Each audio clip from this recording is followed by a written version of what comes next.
बात करने वाला हूँ डेल्टा के ड्राइव पे, जो एम सीरीज़ है, एम सीरीज सिंगल फेज़। तो इसको आप सिंगल फेज डबल फेज दोनों में यूज़ कर सकते हो आप। 1.5 किलोवाट है, इसे कुछ पैरामीटर है वोल्टेज के। अगर उसमें तो आप 350 करते हो ये 3 फेज चलेगी, और 250 करते हो सिंगल फेज में चलेगी। सिंगल फेज इनपुट है, 3 फेज मोटर को ये कंट्रोल करेगा। सिंगल बाई 3 इसका मतलब है कि सिंगल फेज इनपुट है, 3 फेज मोटर को ये कंट्रोल करेगी। ओके दोस्तों, ये VFD है, ऑटोमेंशन VFD है, कोई स्पेशल VFD नहीं है। तो दोस्तों आपको पता होना चाहिए कि कोई भी VFD हो, VFD में जो स्पीड कंट्रोल करने का जो होता है वो 3 मेथड होता है, और उसको चलाने का जो होता है, उस कमांड का जो मेथड होता है वो 2 ही होता है। सॉरी 2 नहीं 3 होता है। 3 स्पीड भी आप फ्रिक्वेंसी भी 3 से कंट्रोल कर सकते हो, और उसको चला भी तीन तरीका से कर सकते हो। फर्स्ट दोस्तों कीपैड, ये इसकी चलाने का जो कीपैड है, इससे आप इसको चला सकते हो। ओके दोस्तों, थर्ड इसको टर्मिनल से चला सकते हो, टर्मिनल से रिवर्स फॉरवर्ड जो भी चलाना, जितना फ्रिक्वेंसी चलाना वो चला सकते हो। अब फोर्थ कम्युनिकेशन, एक कम्युनिकेशन मेथड होता है जिसके हेल्प से आप इसको चला सकते हो। कम्युनिकेशन मेथड के हेल्प से भी चला सकते हो। अगर इसमें कीपैड ना लगाओ, कीपैड का ये 2 काम होता है, इससे चलाना भी कीपैड चला सकते हो आप, पर इसे जो है अगर आप अलग अलग स्पीड पे चलाना चाहते हो तो यह कीपैड से अलग अलग स्पीड पे नहीं चलेगी। उसके लिए आपको analogue system multi frequency system use करना पड़ेगा। पर ये से पोटेंस तो इसमें 3 कंट्रोल, एक एनालॉग हो गया, एक मल्टी हो गया, एक हो गया आपको कम्युनिकेशन। तो एनालॉग भी कीपैड से चला सकते हो, जैसे आपने रन कर दिया, रन के बाद कीपैड से आप रन ये दबा सकते हो, स्टॉप भी इससे रोक सकते हो। उसके बाद दोस्तों सबसे इम्पोर्टेंट चीज़ है कि इसको ड्राइव को चलाने से पहले इसका जो प्रोग्राम करने का जो मेथड होता है, कीपैड को यूज़ करना सबसे इम्पोर्टेंट है। इसके जो ड्राइव को चलाना इंपॉर्टेंट है कि ड्राइव के कीपैड से प्रोग्राम करना सबसे इम्पोर्टेंट होता है। तो आप इस वीडियो को अंत तक जरूर बने रहे, तो मैं आपको बताऊंगा कीपैड का कौन सा की क्या काम का है, कैसे कैसे यूज़ करना है, कौन सी की का किससे प्रोग्राम खुलेगा। दोस्तों अगर आपने तोशिबा का वीडियो नहीं देखा तो तोशिबा का इसका सिमिलर ही होता है, कुछ ज़्यादा डिफरेंट नहीं होता है। तो दोस्तों मैं आइकॉन में डाल दूंगा तोशिबा का आप देख लोगे तो ये आपको इजी तरह समझ में आएगा। दोस्तों अभी कीपैड की बात करते हैं। कीपैड में ये एक डिस्प्ले है, यहाँ पे 4 इंडिकेशन होगा पर ये दिख नहीं रहा। ये इसकी की है, और ये पोटेंशियल मीटर है जो इनबिल्ट होता है। पोटेंशियल मीटर इसके अंदर इनबिल्ट होता है, कीपैड के अंदर पोटेंशियल एनालॉग कंट्रोल करने के लिए ये इनबिल्ट होता है। ओके दोस्तों, अब बात करते हैं इसकी कीपैड की सारे सिस्टम की। दोस्तों इसमें मोड का मतलब होता है, मोड में कई होता है। इसके मोड का मतलब आप बहुत से ड्राइव में आपको प्रोग्राम लिखा होगा या स्किप लिखा होगा, पर मोड का काम ये होता है। मोड में क्या होता है कि मोड दोनों का काम करता है, स्किप भी करेगा, प्रोग्राम भी खोलेगा, दोनों करेगा। इसमें मोड का मतलब कई मोड हो सकता है, प्रोग्रामिंग मोड, स्किपिंग मोड। उसके बाद दोस्तों अप डाउन, ये प्रोग्राम खोलेगा या बैक आने के लिए इस की का यूज़ होगा। जैसे इसने प्रोग्राम खोल दिया था, आपको कौन से प्रोग्राम में जाना था, ये डाउन अप डाउन की हेल्प से आप जा सकते हो। अगर हमें थर्ड नंबर प्रोग्रामिंग पे जाना तो इसको डाउन को 3 बार दबाओगे, थर्ड पे चले जाओगे। अगर 1 नंबर पर 1 नंबर चलाओगे, अगर आपको पीछे आना तो फिर से मोड को दबाना पड़ेगा। और जब ये फिर से एक बार दबा दोगे और 2 बार दबा दोगे तो फिर से इसका जो फ्रिक्वेंसी है वो शो करने लगेगा इस डिस्प्ले में। ओके दोस्तों, ये रन, तो ये तो कॉमन है, रन और स्टॉप हर एक ड्राइव में मिलेगा। अप डाउन आपको हर एक ड्राइव में मिलेगा, मोड आपको हर एक ड्राइव में मिलेगा, इंटर भी हर एक ड्राइव में। मोड कम मिलता है, प्रोग्रामिंग ज़्यादा मिलता है। मोड प्रोग्रामिंग स्किप लिखा होगा पर इसमें मोड लिखा होगा। इंटर का मतलब होता है कि अगर जो आपने सेट किया, जैसे आपने PR0 के 1 में आपने 1 सेट कर दिया, आप उसको एंटर कर दोगे तो वो डाटा सेट हो जाएगा। रन का मतलब यहाँ से रन दबाया, उसके बाद रन 2 तरह होगा। अगर डिजिटली आप यूज़ कर रन दबाओगे तो चलेगी और स्टॉप रुकेगी। अगर एनालॉग की बात करोगे तो इसको दबाओगे तो ये चलेगी नहीं, ऑन हो जाएगी, बस यहाँ से आप चलाओगे इसको। ओके दोस्तों, तो ये कीपैड का कम्युनिकेशन का जो है अलग मैटर है। इसके कम्युनिकेशन का टर्मिनल यूज़ करना पड़ेगा, उसके बाद पोर्ट पैरामीटर सेट करना पड़ेगा, उसके बाद कम्युनिकेशन से ये स्पीड कंट्रोल करेगी मोटर की।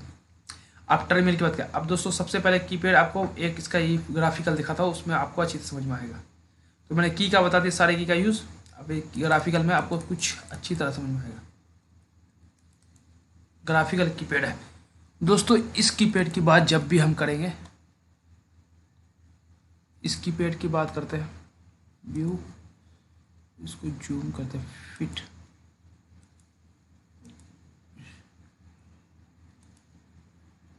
ओके 100%।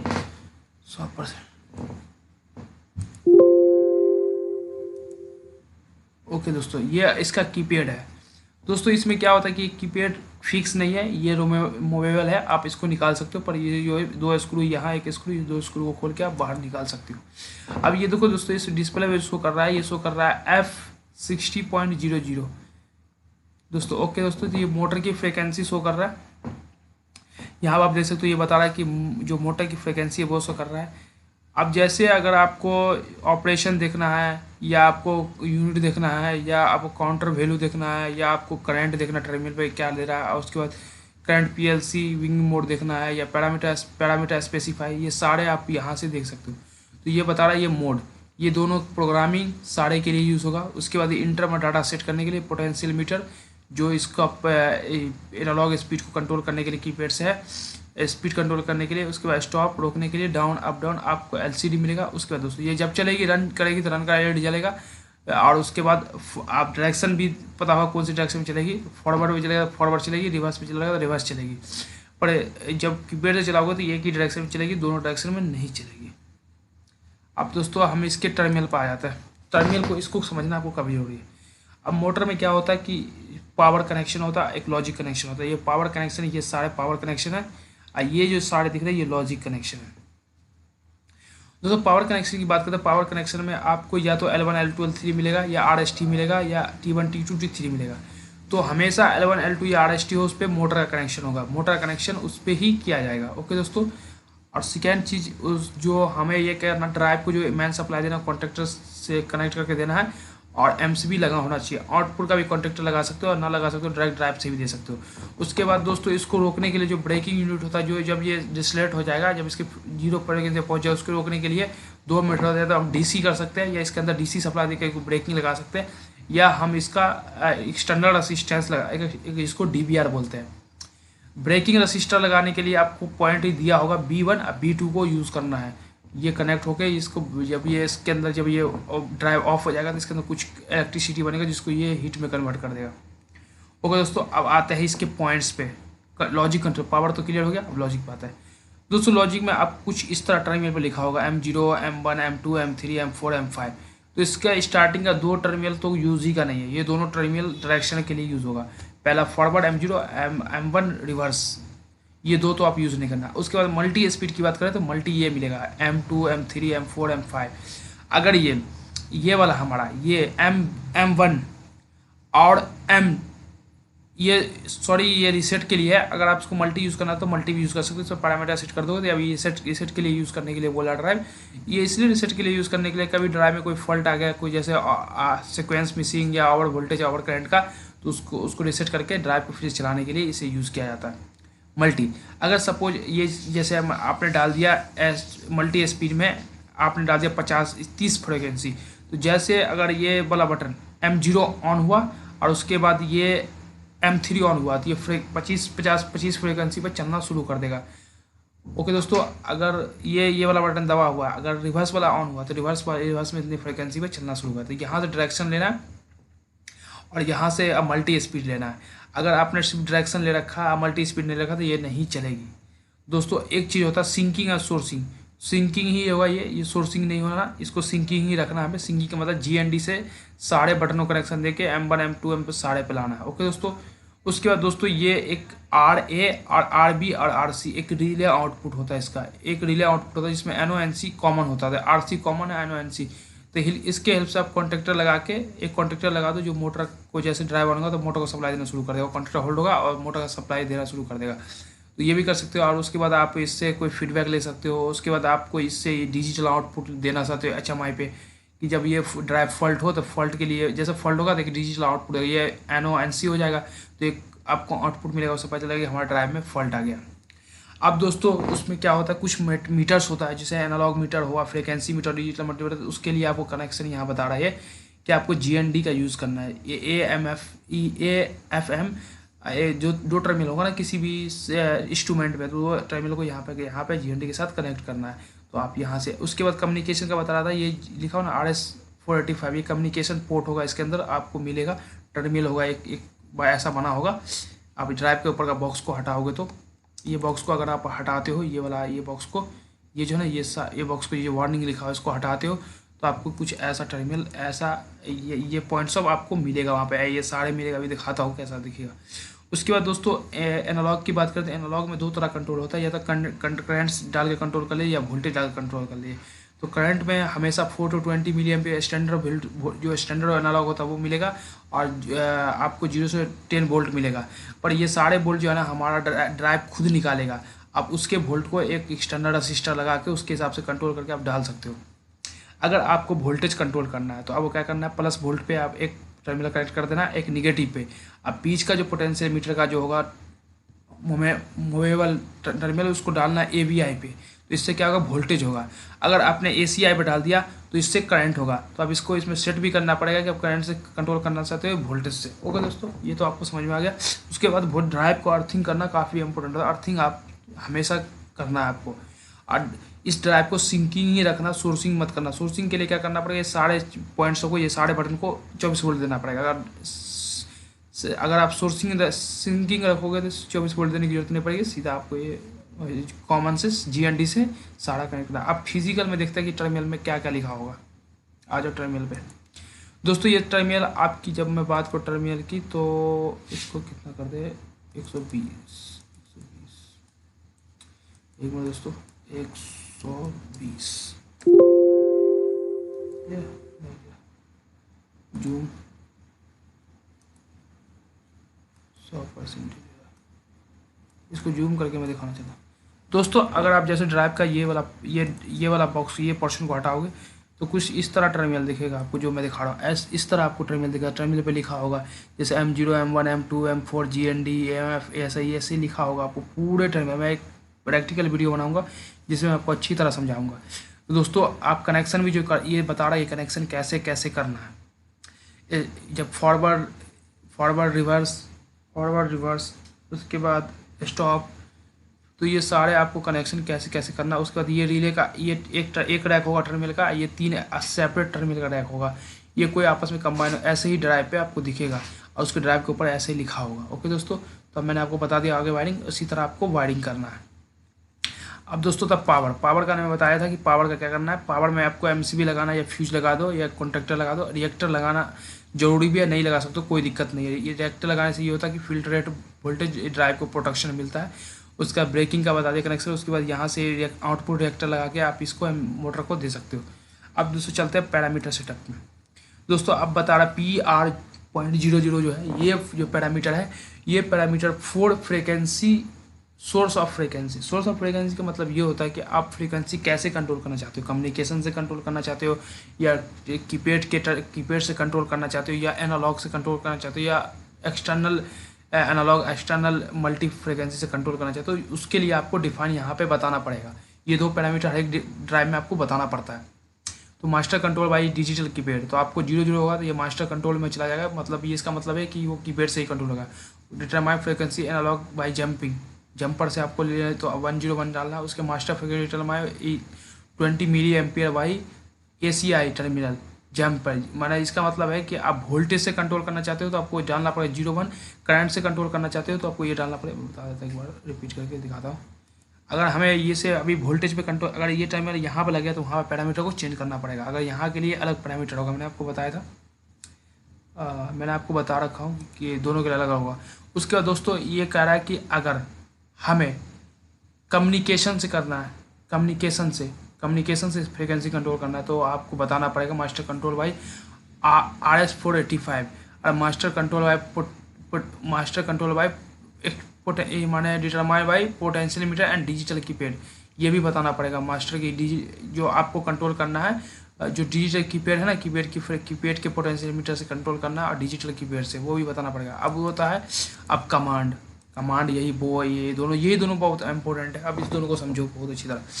ये तो फ्रीक्वेंसी बता दें कैसे कंट्रोल करना। अब उसके बाद सोर्स ऑफ कमांड, मतलब कमांड कैसे डालना है। कीपैड से ही चलाना है, ऑफ करना, ऑन करना है, या आपको कीपैड लिखा ना operate by keypad, digital keypad जो दिया हुआ है कीपैड ड्राइव में, या operate by starting stop terminal by affected stop keypad. मतलब इसका कहना है कि टर्मिनल से तो चलेगी पर स्टॉप होगी कीपैड से, आर नॉट इफेक्टेड कीपैड। इसमें लिखा हुआ ना control by external external terminal stop by keypad and operation external terminal keypad and affected. मतलब इसमें क्या है कि ये अगर आप टर्मिनल चला रहे हो तो टर्मिनल से ही स्टॉप स्टार्ट होना चाहिए और कीपैड यूज़ में ना आना चाहिए, कीपैड का यूज़ ना हो। उसके बाद ये बता रहा है कि R485 मतलब आप इस स्टार्ट स्टॉप के लिए एक बीट आएगा जो हमारा 485 में कम्युनिकेशन के द्वारा आप कमांड देना चाहते हो उसको चलाने के लिए। और पर ये भी बता रहा है कि कम्युनिकेशन के द्वारा चलेगा तो क्या कम्युनिकेशन से चलेगी, अगर हम रुकना तो कीपैड से रोक सकते हैं, तो इसके लिए आप 3 डालना पड़ेगा। अगर हम कहेंगे नहीं रोकना हमें तो इसको 4 डालना पड़ेगा दोस्तों। ये आपको समझ में आएगा। अगर आपने कीपैड से चलाना 0 डाल दो, अगर कीपैड से नहीं चलाना हमें बाहर से चलाना है तो 0 1 डालोगे तो ये याद रखना कि स्टॉप होगा, बट स्टॉप वहाँ से हो सकता है जो टर्मिनल पे स्टॉप मैंने कीपैड पे स्टॉप दिया हुआ है। उसके बाद दोस्तों मेथड ऑफ कंट्रोल, 2 तरह का रैम्प स्टॉप कर सकते हो, कास्टिंग स्टॉप कर सकते हो, मतलब रैम्प पे ही सही होता है। उसके बाद बता रहा मैक्सिमम फ्रिक्वेंसी, आपका जो मोटर की जो फ्रिक्वेंसी है वही रखना है, हमें 50 तो 60 डाल देंगे, 60 होता चलता है इंडिया में। और मैक्सिमम वोल्टेज है फ्रिक्वेंसी भी 60 रखना है। उसके बाद आउटपुट वोल्टेज 440 रखना, 440 का ही मोटर होता है, उससे ज़्यादा का आपको नहीं रखना। पर बता रहा आप 510 तक रख सकते हो, पर आप 440 ही रखना। मिड भी डाल देना 1.5 पर। अब उसके बाद लोअर फ्रिक्वेंसी की बात करते हैं। जो लोअर आउटपुट फ्रिक्वेंसी 00 होता है, पर इस ड्राइव में डालना पड़ेगा आपको, 00 नहीं डालना, इस ड्राइव में डालना पड़ेगा P08 के। ये पैरामीटर्स है P08 के P0। अब सेट पैरामीटर कैसे चलेगा वो भी बताता हूँ। PR08 में जाके आपको करना है 1.50 या आप 0.10 भी कर सकते हैं मिनिमम। इस पर मोटर चले ना हल्की हल्की चले, उसके मिनिमम आउटपुट फ्रिक्वेंसी 10 वोल्ट रखना, 20 वोल्ट रखना, जैसा हो। अगर 415 का से इतना का है तो आपको रखना, तो ये बता रहा है जी जो उतना। एक्सीलरेशन टाइम होता है जो स्पीड 0 से स्पीड शुरू होती है, जो मैक्सिमम स्पीड पर पहुंचना होता है, जो स्पीड आप सेट किया है उसको बोलते हैं एक्सीलरेशन। डी एक्सीलरेशन का मतलब ये होता है कि जो अगर 100 पे चल रही है उसको आना 0 पे, जो टाइम लगेगा वो डिसलेशन टाइम कहलाएगा। ओके दोस्तों, उसके बाद आप बता रहा हूँ जॉग स्पीड भी आता है, जॉग स्पीड में चलाना वो अलग है। अब बता रहा है कि मैंने जो बताया था मल्टी स्पीड का पैरामीटर PR17 में, आप PR17 में चलेगा, आप उसको इंटर करोगे। इंटर करने के बाद उसमें आप डाल देना कि कितना पे हमें जो M1 M2 M3 M4, M1 तो फॉरवर्ड के लिए, M0 तो फॉरवर्ड के लिए, M1 रिवर्स के लिए, M2 जो है वो रिसेट के लिए, M4 ये M3 एक मिनट, ये देखो M3 स्पीड 1 स्पीड 2 स्पीड 3, हमें 3 स्पीड लेना है। 3 4 स्पीड 5 स्पीड ले सकते हो, पर हमें 3 ही स्पीड चाहिए।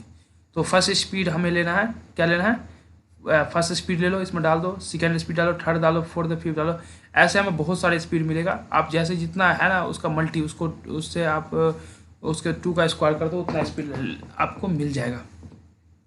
तो ये आपको समझ में आ गया दोस्तों, तो काफ़ी अच्छा लगा होगा दोस्तों, यही कहूँगा। सॉरी एक चीज़ मैं आपको मिस कर रहा हूँ, 2C या 1C का, 2C या 3C क्या होता है। 2C का मतलब होता है दोस्तों कि ये जो है ना 2C में दोनों डायरेक्शन में चलेगी, पर जैसे आपने फॉरवर्ड, जैसे आपने ये देखो ये समझाता हूँ इसमें 2C या 3C काफ़ी अच्छी तरह समझ में, 2C और 3C होता है। ये बता रहा है कि 2C 2C मतलब 2 वायर मेथड। 2 वायर में क्या है कि ये जब M0 मतलब ये वाला बटन ओपन होगा तो ये मोटर स्टॉप होगी, और जैसे आप इसको क्लोज करोगे तो ये चलना शुरू कर देगी, और जैसे छोड़ोगे ये रुक जाएगी, फॉरवर्ड चलेगी। अगर इसको दबाओगे तो फॉरवर्ड चलेगी, और जैसे छोड़ दोगे रुक जाएगी। अगर इसे आपने फिर ये वाला नीचे वाला ये M1 है, ये M1 को आपने जैसे M1 M0 कौन है, ये टर्मिनल है, ये दोस्तों ये वाला टर्मिनल है, ये टर्मिनल है, ये वाला टर्मिनल। अगर इसको आपने दबाया तो चलेगी फॉरवर्ड, और जैसे आप छोड़ो रुक जाएगी, ऐसे दबाया रिवर्स चलेगी, जैसे छोड़ दो रुक जाएगी। ये बता रहा 2C में ये होता है। और 3C में क्या होता है दोस्तों कि अगर आपने दबाया, हमने अगर इसे दबाया फॉरवर्ड, अगर इसे हमने दबाया तो क्या होगा, ये बोल रहा देखो, ये हमारा स्टॉप का बटन है, ये रन का बटन है। अब ये run command when a clause, और ये जो है ये बता रहा है कि वैन ए क्लॉज। अब ये क्लॉज है, अगर हम स्टॉप का बटन दबा देंगे तो स्टॉप हो जाएगी, तो हमने क्लॉज कर दिया रन।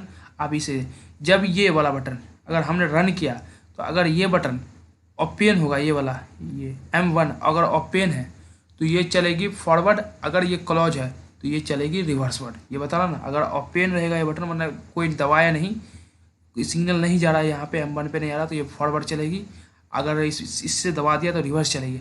और जैसे आपने स्टॉप वाले बटन को दबा दिया, ये मैंने दबाओगे ना, ये क्लॉज है तो इसको दबाओगे ओपन करोगे तो ये क्या होगा, रुक जाएगी। तो ये 3C मेथड। 3C में क्या होता है कि आपने रिवर्स का दबाया तो रिवर्स चलना शुरू कर दी, चलती रहेगी जब तक आपको रोकने के लिए एक बटन दबाना नहीं पड़ेगा।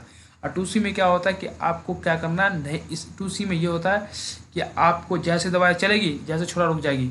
जो डायरेक्शन वाले को दबाओगे फॉरवर्ड में चलेगी, जैसे छोड़ दिया रुक जाएगी। रिवर्स में दबाया रिवर्स चलेगी, जैसे छोड़ दिया रुक जाएगी। पर 3C में क्या होता है कि आपने फॉरवर्ड दबाया तो फॉरवर्ड ही चलती रहेगी मोटर, जैसे एक बटन आपको यूज़ करना पड़ेगा एक्स्ट्रा, तो इसको बोलते हैं 3C। 3C समझ में आ गया होगा, और कुछ डिफरेंस नहीं है, वही होता है। ओके दोस्तों, तो मैंने काफ़ी अच्छी तरह कीपैड का यूज़, उसके बाद कीपैड में क्या क्या फंक्शन है, उसके बाद मेरा वायरिंग कनेक्शन, उसके बाद दोस्तों टर्मिनल में कैसे दिखे, कैसे कनेक्शन करना, उसके बाद दोस्तों पावर कनेक्शन, उसके बाद दोस्तों हमने आपको समझाया कि फ्रिक्वेंसी के कैसे कमांड लेना। उसके बाद नेक्स्ट वीडियो प्रैक्टिकल करेंगे, प्रैक्टिकल में देखेंगे। ओके दोस्तों, थैंक यू फॉर वॉचिंग।